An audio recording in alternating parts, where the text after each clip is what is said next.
Hey, it's the Rican, and I want to talk about this disturbing. No, it's disturbing, and let's see if my video gets banned. Even though I'm not going to talk about the vaccine in itself.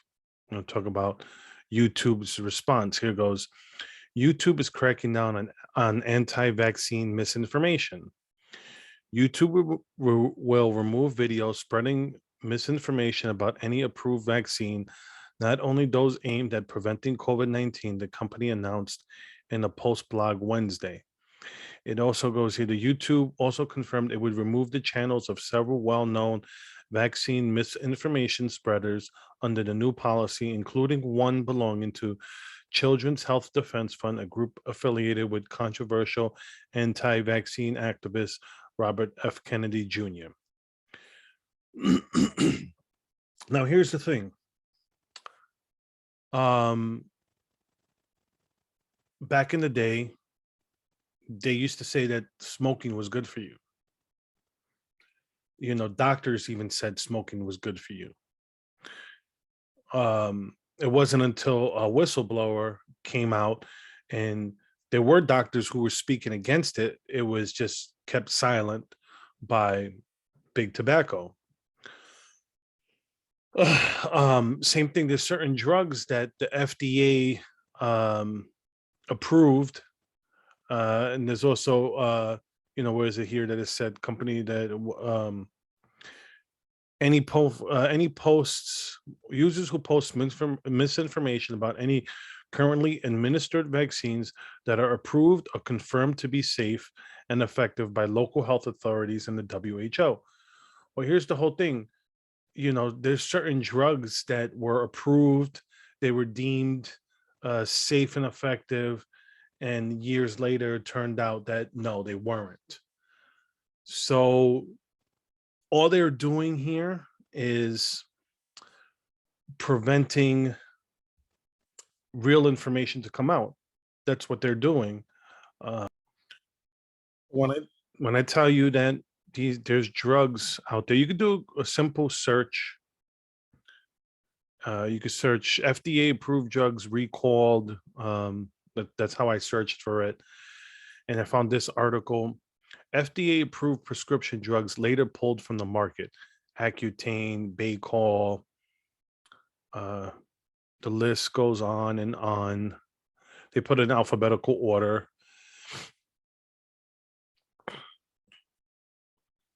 So, I mean, you could go and read this for yourself. You could go and search for it. Just like I said, you could search FDA approved drugs recalled.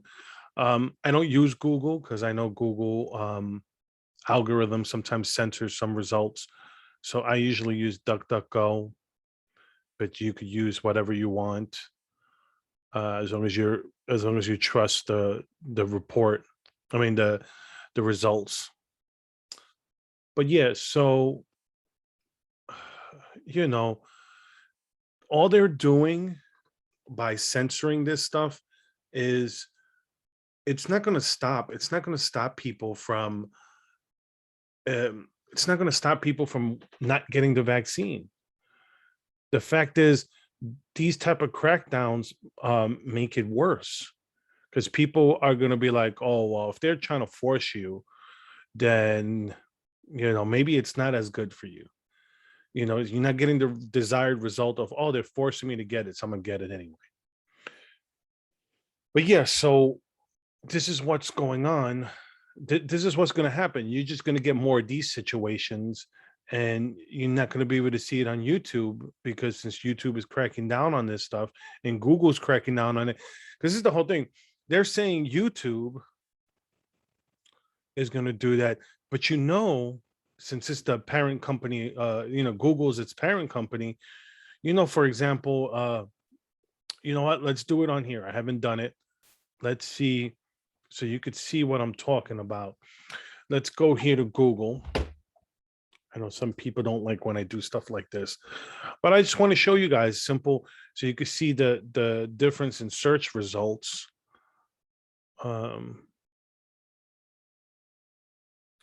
So yeah, so there you go.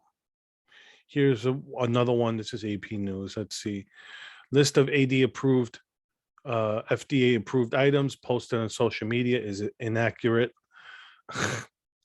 There you go. Of course, 10 dangerous drugs recalled by the FDA. So you can see for yourself that these are, you can see like the different results here that you're gonna get. Here, this is Blue Cross Blue Shield drug recalls. So no, this is not what Google gives you. But yeah, so you can see that these are drugs that were also on that list there that I sent. But these were the Vioxx. I remember Vioxx and there's Fen-Phen. I wonder if Fen-Phen's on this list because that was one that was like people were using it to try to lose weight.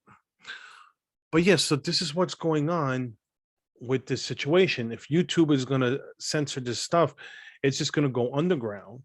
And people are going to trust, if you don't have a back and forth between, let's say a YouTuber, an anti-vaxxer YouTuber and a pro-vax YouTuber, they may go back and forth on stuff and people watch it and you may get, they may change each other's minds.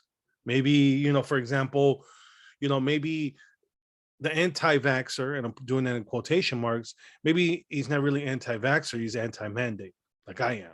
I'm not against the vaccine, I'm against the mandate. But here you have a different media platform, Substack, and I think he hit a home run on this when he talks about how you should handle this stuff. Here, I'm gonna clip it just because I'm gonna pause it because I want to be able to use it without them flagging it for copyright infringement. So here we go. I'm just gonna play a little bit and I'll pause it, comment, and keep going. Where do you decide? When do you decide that COVID misinformation or malinformation is not acceptable on your platform? Where's that line? First, see the leading question. It's like because he's an advocate for this. He calls himself a journalist, but he's advocating for this position. Yeah, I think the way that we see this is that having an information ecosystem where we can discuss things and hear different sides and have people argue about things, even when the people are wrong, and maybe especially when the people are wrong, and especially when the people are questioning kind of like conventional wisdom and government policy, all of that stuff is really important. And it's important not just for things that we like and agree with. It's kind of important to have a space where readers feel like they can read the things they want to read and writers feel like they can write about the things they want to write. Same thing. This should be the same thing in YouTube. People should be able to watch what they want to watch or listen to what they want to listen to. It shouldn't be, YouTube shouldn't be a censoring platform. You should be free speech. You know what? If you don't like it, that's why we have restrictives. You know what? You could, instead of blocking it, instead of banning these channels, maybe do like Twitter does.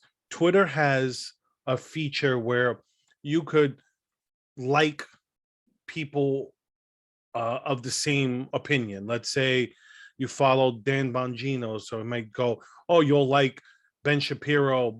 They even have blocking lists.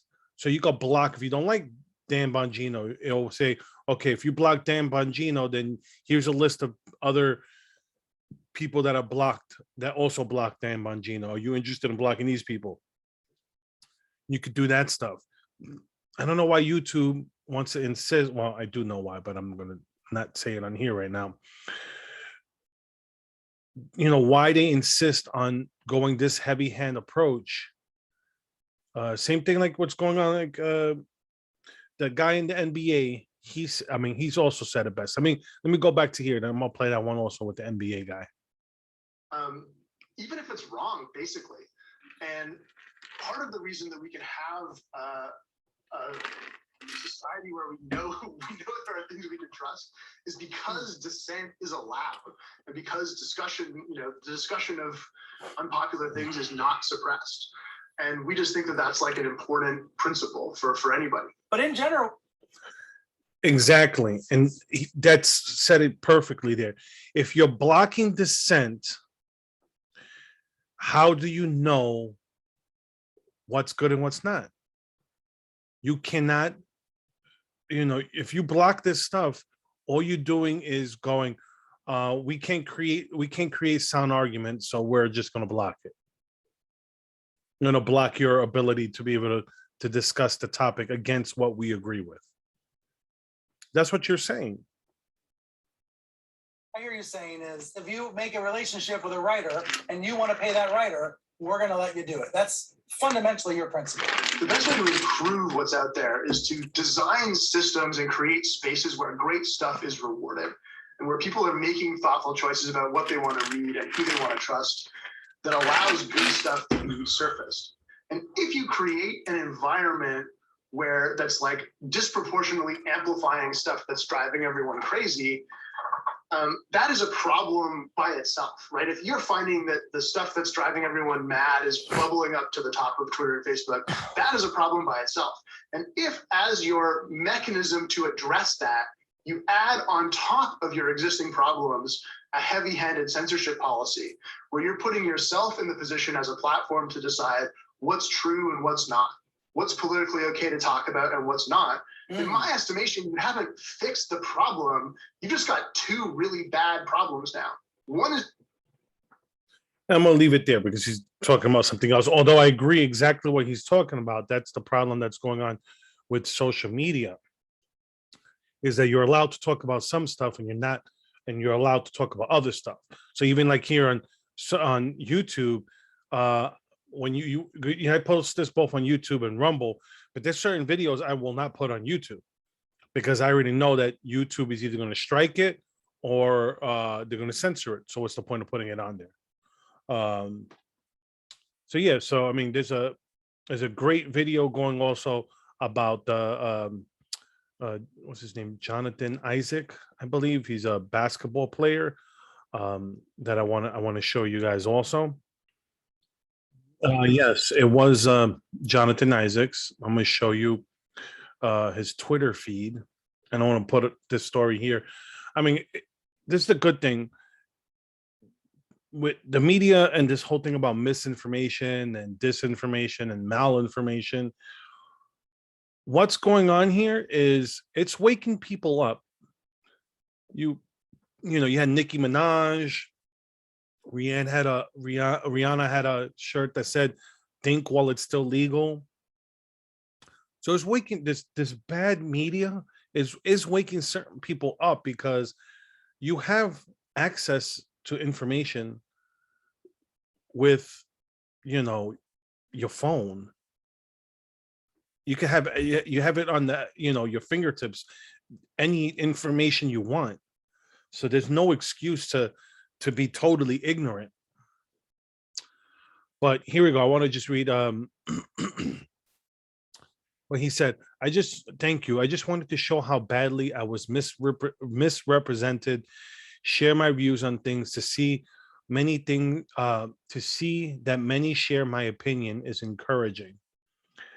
And here it goes. I love this quote here. I don't know if I should play it or not. Jonathan Isaac, it goes here. I'm not anti-vax.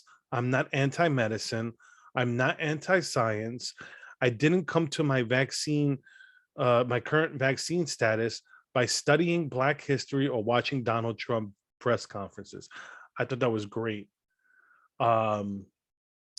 See, I want to try to fast forward through that because I don't want to put the whole clip in here. But true journalism was dying. And to that, I would say that I appreciate every single one of you, those that try their best to correctly share the thoughts, the ideas, and the heart of the people that they're asking questions of. I'm not anti-vax. I'm not anti-medicine. I'm not anti-science. I didn't come to my current vaccination status by studying Black history or watching Donald Trump press conferences. I have nothing but the utmost respect for every healthcare worker and person in Orlando and all across the world that have worked tirelessly to keep us safe. My mom has worked in healthcare for a really long time. I thank God, I'm grateful that I live in a society where vaccines are possible and we can protect ourselves and have the means to protect ourselves in the first place. I'm just gonna play it because it's great what he says after this part when he talks about having antibodies and all that. And anyway, I'll let him use his own words. But with that being said, it is my belief that the vaccine status of every person should be their own choice, completely up to them without bullying, without being pressured, or without being forced into doing so. I'm not ashamed to say that I'm uncomfortable with taking the vaccine at this time. I think that we're all different. We all come from different places. We've all had different experiences and hold dear to different beliefs. And what it is that you do with your body when it comes to putting medicine in there should be your choice, free of the ridicule and the opinion of others. Awesome. I just wanted to link this with the whole thing about what YouTube is doing is a bullying tactic. They're silencing people who are posting different information, and you don't have to agree with it. Like I said, if YouTube would probably, it does have the ability, you could block a channel as a viewer. So if people don't want to watch this stuff, block it, let them block it. You have, I could, as a parent, I remember one time I was watching my son, I'm hearing him watching a video and he's cracking up. And I hear the person cursing in the video, and I'm just there like, oh, my wife noticed it too, and I'm like, what? So I blocked the viewer. I mean, I blocked the user.